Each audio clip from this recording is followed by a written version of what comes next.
एक बंगला बड़े न्यारा। कुछ दिन पहले एक तस्वीर की खूब चर्चा हुई जब दिल्ली के पूर्व मुख्यमंत्री अरविंद केजरीवाल अपना बंगला खाली करके परिवार समेत, पूरा केजरीवाल परिवार वहां के स्टाफ से मिला। बंगले की चाबी हैंडओवर की गई, यानी सौंपी गई, और बकायदा इसका फोटोशूट भी हुआ, वीडियो शूट हुआ।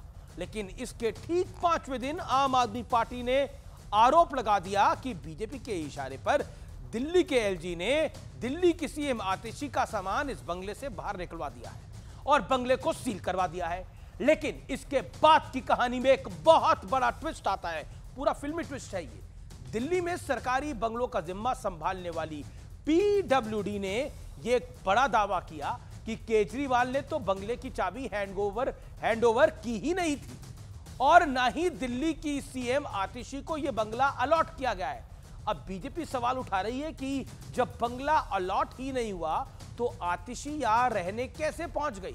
वैसे सीएम आतिशी को पहले से ही दिल्ली के मथुरा रोड पर एक आलीशान बंगला मिला हुआ है जो पहले शीला दीक्षित के पास होता था।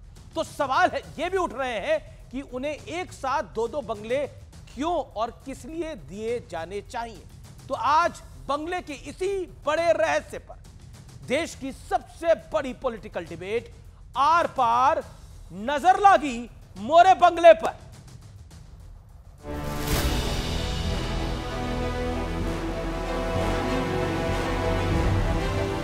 दिल्ली के पूर्व मुख्यमंत्री अरविंद केजरीवाल जिस बंगले में रहते थे उस पर सियासत गर्मा गई है। आम आदमी पार्टी ने आरोप लगाया है कि उपराज्यपाल के कहने पर पीडब्ल्यूडी ने मुख्यमंत्री आतिशी का सामान बाहर निकालकर आवास को सील कर दिया कि एक महिला मुख्यमंत्री का सामान फिकवा दिया गया दिल्ली के एलजी के द्वारा। तो दिल्ली के लोगों ने एक चुनी हुई सरकार बनाई है, यह उसका अपमान है। अब कहानी का दूसरा पहलू भी जान लीजिए। एलजी ऑफिस सूत्रों का कहना है कि सीएम आतिशी को यह बंगला अलॉट ही नहीं हुआ था, लेकिन बात यहीं खत्म नहीं होती। ये तस्वीर 4 अक्टूबर की है जिस दिन केजरीवाल ने 6 फ्लैगस्टाफ रोड वाला ये बंगला खाली किया था। बाकायदा फोटो शूट हुआ। सुनीता केजरीवाल की चाबी सौंपते फोटो भी दिखाई गई, जिसे देखकर कई आप समर्थक भावुक हुए। लेकिन पीडब्ल्यूडी के मुताबिक फोटोशूट के बाद बंगले की चाबी वापस ले ली गई। अब बीजेपी कह रही है कि बिना अलॉटमेंट के ही सीएम आतिशी गैरकानूनी तौर पर यहां आकर रहने लगी। आप छिपा क्या रहे हो? आप डर किससे रहे हो?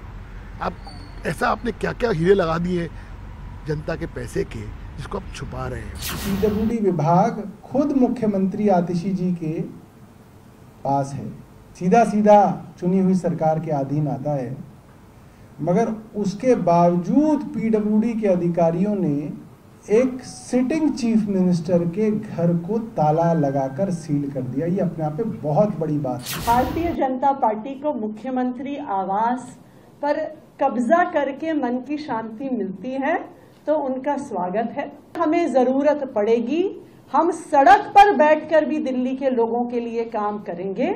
ये सारे बंगले भारतीय जनता पार्टी को मुबारक हो। 6 फ्लैग स्टाफ रोड कभी भी ईयर मार्क नहीं है सीएम रेजिडेंस के लिए। इवन दिल्ली में कोई भी घर नहीं है। एक शीश महल के लिए अपने भ्रष्टाचार को छुपाने के लिए कितने तड़प रहे हैं ये लोग, वो तड़प इनकी देखने वाली है। वैसे नेताओं के बंगले पर बवाल नया नहीं है। हाल ही में तेजस्वी यादव ने सरकारी बंगला खाली किया तो बीजेपी ने आरोप लगाया कि बंगला खाली करते हुए Tejashwi Yadav AC, bed, dining table और सोफा समेत 20 तक लेकर चले गए। इससे पहले अखिलेश यादव पर भी ऐसा ही आरोप बीजेपी ने लगाया था। लेकिन बड़ा सवाल है कि अगर वाकई सीएम आतिशी के नाम पर बंगले का अलॉटमेंट पेपर है तो उसे दिखाकर आम आदमी पार्टी इस हंगामे का अंत क्यों नहीं कर देती। आज इसी सवाल पर होगी देश की सबसे बड़ी बहस।